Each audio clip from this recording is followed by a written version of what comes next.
the topic in this session, that is remaining the important properties of water. Right? Water as a solvent, the heat conduction, viscosity, density, salinity, where the transparency is completely dependent upon the light source, and surface tension. Here the surface tension is high. Okay, the organisms results of formations of the vacuoles. That's why some organisms surface tensions are responsible for the raising of the groundwater levels. Here one more important point here in the surface tension, that is after we give the simple example of amoeba in the formation of vacuoles, the excess of water can be filling these vacuole formations and then can diffuse by the plasma membrane, through the plasma membrane by the process of diffusion. And at the surface tension, if it is high, the groundwater level will be increases. Groundwater level will be increases. Alright. And next one is another important property, that is thermal property. In the thermal properties, where the temperature, okay, the temperature and the heat, when the temperature is converted in the formation of heat, okay, this is a good thermoconductivity. Water is a good thermoconductivity. That's why the thermal properties here, this is categorized into two types, that is a specific and latent. Specific heat and latent heat. Latent heat.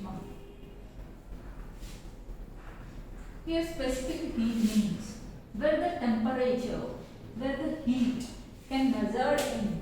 For example, if water boiling, the water boiling temperature is, for example, that's, or that the liquids, for example, mercury is there and some another essential liquid forming of elements is there. Those having some specific boiling point, the temperatures. Okay, yeah, that's why the specific heat is a number of calories. How we measure the temperature in calories? Okay, these are required to increase in the temperature of the substances to the degree Celsius. For example, 1 degree Celsius. Okay, here 1 degree Celsius. This 1 degree Celsius is most important in the living organism. Why? Why? Because when we are drawing a graph and the thermocline, okay, thermocline graph representation. For example, these are the regions. Okay, here the temperature levels. Here the thermocline. The temperature is starts here up to 24 degrees Celsius. This is fall down, slowly fall down and fall down. Okay, it reaches, it either increases or decreases. It can show a very difference between the metabolic activities of the organisms. This is simply thermocline graph, where the temperature can slowly fall down. Okay, if the temperature can increases, okay, where when we are comparing the pressure is enter into the oceans, inside of the oceans it can be increases, but where the temperature can enter into the inside of the oceans, it is the decreases, right now. But when we compare with the highest hill region, up to some levels we reach to the hill regions, the temperatures are high, and when we reach out a certain point, then we can feel some cool. That's why the Himalayas, the Ooty, Kodaikanal, they are heavy height in the sea levels. Okay, that's why we can feel here the cool. And this thermocline, here the water will be absorbed at high temperatures and falls the very cool. Okay, ma, that's why. And latent heat means here those are without any changing of temperature, the condition, the states of water can be changes. State of waters can be changed. Water can be changes without any using of. The first one is here, okay, which condition? Solid or solid to liquefied. Solid to liquefied. liquefied and liquefied to gaseous conditions. Gaseous state. The water molecules are slowly entered. Right now, and these gaseous states without any changing in the temperatures. Without any changes in temperatures. Right now, that's why this is known as a latent heat. Latent heat. For example, here the 0 degree Celsius, which is the freezing point of freshwater bodies. Freshwater body. Right. Where the minus 2.5 degrees Celsius. Okay. This is the marine freezing point of marine water body or the sea water bodies. Okay, that's right. And next here, these thermal properties, they are over. And next is the properties which are the solids entered into the water based on their increasing of amounts. These water can be divided into hard water and soft water. Hard water and soft waters. For example, hard and soft water. Here hard means the chlorides and sulfates and phosphates of some special elements. Those are calcium, magnesium, okay ma, and some their sulfates, their chlorides, calcium chloride, calcium sulfates, magnesium chloride and magnesium sulfate. Such a type of these chlorides and sulfates are enter into the water. They can give a some hard structure. We can simply say that this hard water can't give foam with the soap. Okay ma'am, the soap water can't give more foam to us. That's why the water easily can be defined as a hard water. But where this soft water is consist of less amounts of these sulfates and chlorides. For example, this calcium chloride and the magnesium sulfates. Okay, and so is there, and some bicarbonate formations, HCO3, so and so. Okay now, but in these hard water again are classified into two types. Those are simply permanent and temporary. Temporary hard water and permanent hard water. Permanent hard water, which means here temporary means when we are boiling the water, this water is dissolves and the state will be in the organic form to insoluble form. Soluble form to insoluble form. They are converted. Soluble to insoluble forms to they are converted and they will slowly become as a soft water. But some water is there, they can't changing of their hardness or they can't lose their chemical properties. That's why they are known as a permanent hard water. Permanent hard water. For example, in ammonia, complete water is fluoride water is there. But nowadays the people face some get some fresh water. Okay, this is about the waters and the simple properties. And next one, here we can discuss in the salinity and density of water with the relationship of temperatures. We explained a simple diagram, right ma'am? Okay, these are the important properties. That is water as a solvent, their conduction, viscosity, density, salinity, transparency, surface tension, thermal property, and their soft and hardness. Okay, these all are the important properties of water. And next, we will draw and explain a important graphical representation between these density and salinity.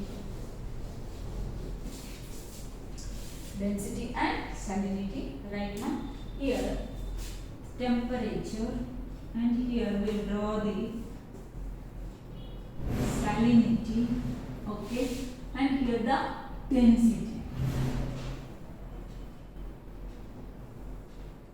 Okay, if we in this x-axis the salinities. The salinity is in the sea waters, that is 33% and 34%, 35%, 36%, up to so and so on. And next one here, this temperature 0, okay, 0, starting point is 0, next 5, 10, 15, 20, and this is the 25 degrees Celsius. This is the temperature, and where the salinity, and here we mentioned the density, right now. This density and the main relation of here this graph is shows that the relationship between the density, salinity and temperatures, right? Here we draw where the 25 degrees Celsius is there, the density of the sea water levels up points, okay ma, up points like this 1.021, and where this 22, 25, and another one this, okay, this increasing. Here 1.021 is there, and slowly it 1.022 and 1.023 and 1.024. Here the 5. Here the 5 up to reaches 1.5, 1.025, and where the zeros reaches 1.26, 1.026, and where we are observing in, okay, here I am draw the another the 33% of the salinities, okay, the salinity percentages, and here the temperatures, and here increasing of salinity, both are here ma, and where the 0 degree Celsius up to these regions of this, okay, here the salinity is 33, and where the increasing of 1.027, 1.028 and 1.029, and where the 36 up to this is reaches to 1.00. Okay, this is the here the salinity increases, the density of water will be increases, okay, decreasing of their freezing points, salinity increases, the density of water, okay, both are, salinity increases, density of water and salinity will decreases, the freezing point is here -1.29 degrees Celsius to here the 35 ppm is present now. 35 ppm is present. Here the temperature increases, the volume of water will be also increases. Some points here, temperature will increases. If the temperature is increased, the volume of water also increases.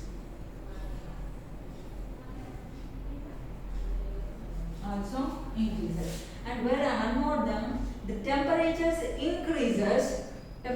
can increases, there is slow, or the flow of the water will be very less. They are proportional to that each other. If it is the temperature is decreases, the volume of water will be decreases. That's why we can write this temperature proportional to volume of water. Proportional to each and every one. Okay, ma. This is about the complete properties of the sea water, and okay, this is about the sea water properties, and let us be discussing that the another important factors which are involving in the sea water, that is water problem in different habitats. Water has a problem in different habitats, and here the environment conditions can categorized by these both land and the water. The land is simply known as terrestrial, and where the water is aquatic. Okay, here the terrestrial organisms show more and more adaptations to consuming water inside of their body. Right now, the maintenance of water balance is known as osmoregulation. The maintenance of water balance in our body or in our metabolic activity, it is known as osmoregulation. The water problem in aquatic organisms can concentrations of the salts. Okay, based on the concentration of salts, this aquatic system can be categorized into three types, that is fresh water, marine water and estuarine. Here fresh water means the salinity is very less, and where the estuarine, here the salinity can show some fluctuations. Here the fresh water and here the ocean water. In between of these coming and joining of this region is known as estuarine. That's why some different fluctuations are present in the estuarine. And where that the marine water is completely high salinity water, is defined as a completely high salinity water. And remaining classes we discuss in a later points.